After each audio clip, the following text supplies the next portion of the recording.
जय श्री महाकाल, राधे राधे। एक बार मेरे साथ फिर से जुड़ने के लिए आप लोगों का दिल से धन्यवाद करती हूँ कि आप लोगों ने अपार प्रेम स्नेह मुझ पर बना के रखा है और मुझे भरोसा दिलाते जा रहे हैं कि आप लोग भी मुझसे कुछ ना कुछ थोड़ी अच्छी उम्मीद करते ही हैं कि मैं कुछ अच्छे अच्छे वीडियोस बना के लेके आऊँ और आप लोगों के साथ में इसको शेयर करूँ। तो जी हाँ, आज मैं जो वीडियो लेके आई हूँ वो बहुत ही बड़े महापर्व के बारे में है। जी हाँ, मैं बात करें छठ महापर्व के बारे में। तो कहा गया है कि भाई उगते हुए सूरज को तो दुनिया प्रणाम करती है, लेकिन ये एक ऐसा महापर्व है जहाँ पे डूबते हुए सूरज की पूजा करना, आप सोचिए, डूबते हुए सूरज को प्रणाम करके अर्घ दे के पूजा करना कितनी बड़ी बात है। और ऐसा सिर्फ हमारे भारतवर्ष में ही हो सकता है। एक ऐसा माना गया है कि एक सूरज ही एकमात्र है जिनको हम जीवतः रूप से देख सकते हैं। और आप खुद सोचिए कि उनकी पूजा करना, सूर्य देव की पूजा करना कितना पुण्य का काम है। और वो भी जब डूबते हुए सूरज की आखिरी किरण के साथ में उनको अर्घ्य देना कितना बड़ा पर्व है और कितनी बड़ी बात है। इतनी श्रद्धा, इतना कठिन व्रत होने के बाद भी लोग इसको इतने ज़्यादा दिल से, इतनी ज़्यादा श्रद्धा के साथ में करते हैं कि आप पूछिए मत। और आप देख ही सकते हैं, मेरी ज़िंदगी में ये महापर्व उस समय मैंने नोटिस किया जब मैंने पहली बार मुझे थोड़ा सा दुख हो रहा है ये शब्द बोलते हुए कि स्वर्गीय शारदा सिन्हा जी का मैंने जब पहली बार वो गाना सुना था, पहली पहल छठी मैया कर बरती तुम्हार, तो मैं ये सोचने में मजबूर हो गई। परसों जब उनके बारे में न्यूज़ सुना तो बड़ा दुख लगा कि उनके कारण आज ये छठी मैया की जो पूजा है, व्रत है, आज हमारे देश विदेश में और इतने लोगों से प्यार और स्नेह के साथ में जुड़ी हुई है। मैं बात यहाँ पे सिर्फ गाने की नहीं कर रही हूँ, इस महापर्व की कर रही हूँ कि इतनी, तो जिस तरह से सूर्य देव की उपासना करके लोगों ने इस व्रत को आखिरी तक, अभी तक जीवतः करके रखा है, तो ये बहुत ही गर्व की बात है। ये खाली हमारे देश में नहीं, मतलब सिर्फ भारतवर्ष में ही नहीं, पूरे यहाँ तक कि अगर हमारे शहर के, हमारे देश के बिहारी भाई बहन या कुछ और भी प्रांत के लोग जो इसको मनाते हैं, वो आज भी जाके अगर विदेश में हैं भी तो उतनी ही श्रद्धा और भक्ति से इस व्रत को पालन करके वहाँ पे भी इसका निर्वाह करते हैं और इसकी पूजा करी जाती है। मतलब सूर्य देव की पूजा की जाती है, सूर्य देव की उपासना की जाती है। तो मैं आप लोगों से ये कहना चाहती हूँ कि सबसे पहली चीज़ तो ये है कि इसका महत्व देखिए कि इसमें ना कुछ स्पेशल चीज़ होती है कि आपको कोई जेंडर इक्वालिटी नहीं होती। इसको कोई भी कर सकता है, माताएं कर सकती, बहन कर सकती, भाई कर सकता है और यहाँ तक कि हमारे बूढ़े बुजुर्ग भी कर सकते हैं। तो कोई नियम नहीं है इसमें, आपको दिल से श्रद्धा होनी चाहिए इस व्रत को लेने की। और जिस तरह से मैं पिछले 4-5 सालों से इस व्रत के बारे में देख रही हूँ, सुन रही हूँ, तो मुझे दिल से इतना फीलिंग आता है कि ये इतना बड़ा व्रत है कि हर किसी के बस में नहीं है। तो ये पर्व एक ऐसा महापर्व है जो कि ना कि सिर्फ कार्तिक शुक्ल पक्ष की षष्ठी को मनाया जाता और हिंदुओं का एक ऐसा महापर्व है जिसमें सूर्य की उपासना के साथ साथ में हमारे सिर्फ ना कि बिहारी भाई बहनों के अलावा झारखंड, पश्चिम बंगाल, पूर्वी उत्तर प्रदेश और नेपाल के तटीय क्षेत्रों में भी मनाया जाता है। इस पर्व की शुरुआत पुराणों में ऐसा कहा गया है कि इस पर्व की रामायण के हिसाब से अलग कहानी है, महाभारत के हिसाब से अलग कहानी है, लेकिन मूलतः इसमें यह बताया गया है कि जी भगवान श्री राम 14 वर्ष के वनवास के बाद में जब आए थे तब उन्होंने तब सीता मैया ने ये व्रत रखा था वनवास से लौटने के बाद में।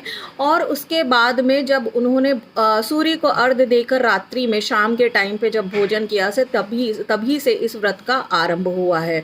मैं एक बात और ये भी कहना चाहूँगी कि इस पर्व को लेके लोगों में इतना ज़्यादा प्यार इसने आपको देखने को मिलेगा कि लोग इतने भाव विभोर हो जाते हैं इस व्रत को करते हुए कि उनको देखते नहीं बनता है। तो मैं आप लोगों से यही उम्मीद करती हूँ कि अगर आपके घर पे भी ये त्यौहार मनाया जा रहा है तो इस वीडियो के माध्यम से मैं छठी मैया को प्रणाम करती हूँ, मैं उनको नमन करती हूँ कि पूरे भारतवर्ष में इसी तरह से प्यार और स्नेह बना के रखे, सब लोग, हम लोग मिल के रहें। और उसके बाद में अगर इस वीडियो में मेरे से कोई गलती भी हो रही हो तो मुझे एक अपना छोटा सा बच्चा समझ के, अपनी बेटी अगर मुझसे कोई गलती भी हो रही है तो मुझे अपनी बेटी समझ के, बहन का समझ के माफ़ भी कर दीजिएगा। क्योंकि हम कुछ ऐसा गलत बोलने के पहले, अगर हमें उस पर्व के बारे में बहुत ज़्यादा डिटेल में नहीं मालूम है, लेकिन क्योंकि मैं बहुत ज़्यादा खुश हूँ इस पर्व को लेके, और मुझे दिल से बहुत ज़्यादा खुशी होती है इस पर्व को लेके, क्योंकि पता नहीं क्या एक जो वाइब्स होती है वो बहुत पॉजिटिव वाइब्स होती है छठ की। छठी मैया हर किसी के घर में खूब खुशियाँ, अपार प्रेम, श्रद्धा और बहुत सारी चीज़ें धन धान्य से संपूर्ण बनाए। आज यहाँ तक कि ये पर्व को ऐसे ही नहीं महापर्व कहा गया है। हमारे इंडियन रेलवे ने भी इसमें बहुत सहयोग किया है। काफ़ी ज़्यादा छठ पूजा के उपलक्ष्य में काफ़ी ज़्यादा स्पेशल ट्रेन लॉन्चेस हुई हैं, ताकि लोग अपने घर पे जाके इस पर्व को अपने परिवार के साथ में मना पाए। अब कहने की बात है कि लोगों के लिए, कुछ लोगों को इस व्रत के बारे में बिल्कुल भी जानकारी नहीं होगी, लेकिन मैं आप लोगों से यही, तो व्रत की जो विधि रहती है, जो मुझे मालूम है, वो कुछ इस प्रकार रहती है कि इस छठ के महापर्व में पहले दिन नहाए खाए होता है। नहाए खाए के बाद में जो दूसरे दिन होता है वो होती है खरना पूजा।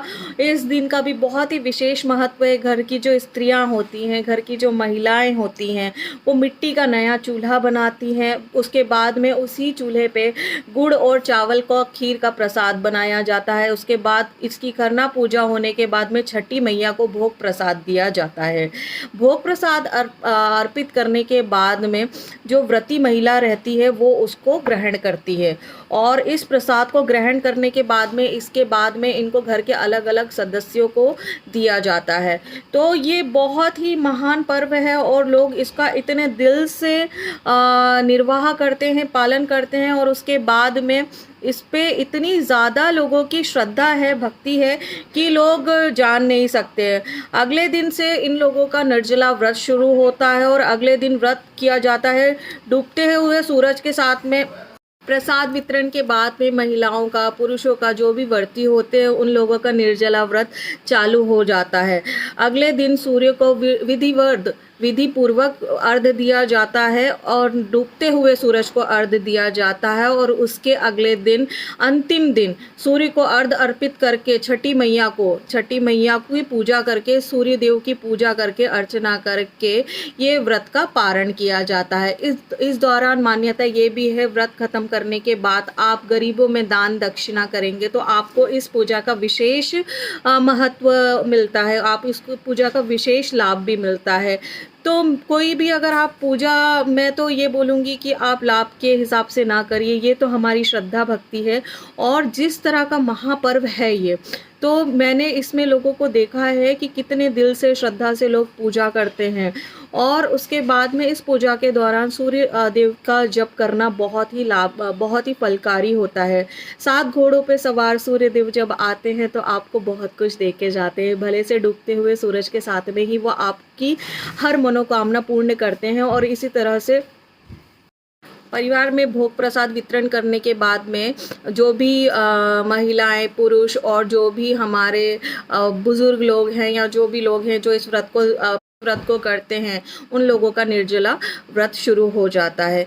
यह निर्जला जो व्रत है वो डूबते हुए सूरज के साथ में विधिवत पूर्वक उनको अर्घ्य दिया जाता है, और अगले दिन उगते हुए सूरज की फिर से पूजा करने के बाद में वो अपने व्रत का पारण करते हैं। इस विधि में इन लोगों को काफ़ी देर तक, जो भी व्रती होते हैं उनको काफ़ी देर तक पानी में भी खड़ा रहना पड़ता है। कितनी ही विपत्ति आ जाए, कितनी ही मुश्किल आ जाए, लेकिन ये लोग व्रत बिल्कुल अपने अनुष्ठान को एकदम दिल से और बहुत ज़्यादा मेहनत के साथ में ये व्रत पूरा करते हैं। मेरी मान्यता के अनुसार और हिंदू मान्यता के अनुसार इससे कठिन व्रत कोई भी नहीं होता है। मैंने बहुत सारे लोगों को ऐसा भी देखा है जिसमें वो लोग घंटों घंटों खड़े रहते हैं, यहाँ तक कि काफ़ी ज़्यादा बुजुर्ग लोग भी हैं। तो ये बहुत मेरा दिल से धन्यवाद है उन लोगों को जिनको मौका मिला कि वो इस तरह के व्रत को कर पाए, और हमारे इस सनातन धर्म को और हमारे इस हिंदू धर्म को बहुत आगे तक लेके गए हैं। और जब व्रत के पारण के साथ में ही सूर्य देव का सूर्यदेव का आशीर्वाद आप लोगों को मिलता है, सभी लोगों को मिलता है। इसके बाद में मान्यता ये है कि गरीबों को और ज़रूरतमंदों को दान दक्षिणा देना बहुत अच्छी चीज़ है। उससे इनका घर सुख, समृद्धि, धन्य धान्य से परिपूर्ण हो जाता है। अगर मुझसे कोई गलती हो गई हो, कोई त्रुटि हो गई होगी तो मुझे क्षमा करिए। जय श्री महाकाल, राधे राधे।